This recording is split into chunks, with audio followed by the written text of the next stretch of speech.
Monsieur Zamblé? Non, je voudrais juste dire que les États généraux de l'éducation nationale ont mis le doigt sur certaines insuffisances de notre système éducatif.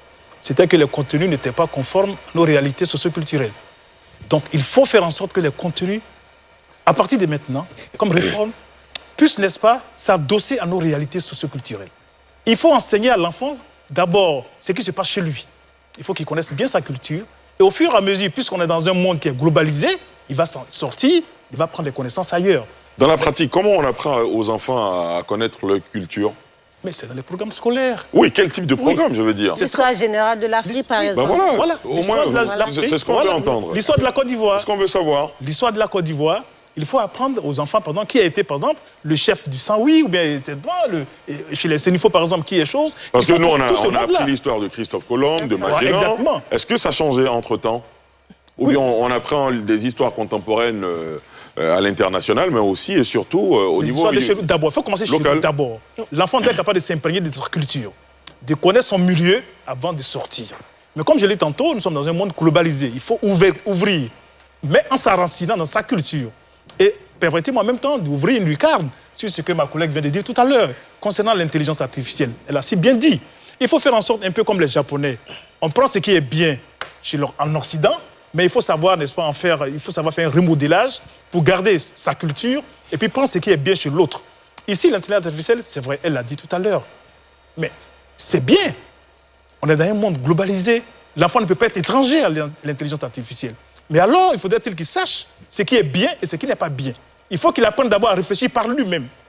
Regardez un peu, je reviens un peu en arrière. Et Madame la ministre a exigé, par exemple, que le calcul mental revienne. Elle aurait pu dire non. Parce qu'il suffit de prendre mon ordinateur tout de suite, ou bien mon portable, j'ai tout ce qu'il faut. On a dit non, la dictée, le calcul mental doivent revenir. Et ça permet à l'enfant de savoir calculer lui-même d'abord avant de toucher, n'est-ce pas, à son portable ou à son ordinateur. Et c'est un peu ça au niveau des contenus. D'accord. Oui, Alamine? Oui, au niveau des contenus, est-ce qu'on peut avoir la proportion? Parce qu'on a tous des petits frères au primaire, il y a des cours qui sont encore là, hein, comme la Révolution française, la Révolution industrielle, les Première et Deuxième Guerre mondiale. Est-ce qu'aujourd'hui, on a même dit que, en ce qui concerne les contenus qui concernent la Côte d'Ivoire, on a 70%, et les contenus internationaux, on est à 30%. Merci bien. Les nouveaux programmes dont nous parlons, effectivement, mettent un accent fort sur notre histoire propre. Sur nos réalités. Nos réalités. Ensuite, comme il l'a dit, l'Afrique avant le monde. Donc, c'est dire que la part belle est faite à l'histoire et à nos traditions, à nos valeurs. Okay. Mais comme je l'ai dit, pour cette rentrée, seulement 56 écoles primaires et pré-primaires seront concernées par l'expérimentation. Et 54 établissements secondaires. Et puis, au fur et à mesure, nous passerons à l'extension et à la généralisation. Le citoyen nouveau, la vision qui est assignée à l'éducation nationale, c'est justement de construire ce citoyen nouveau-là.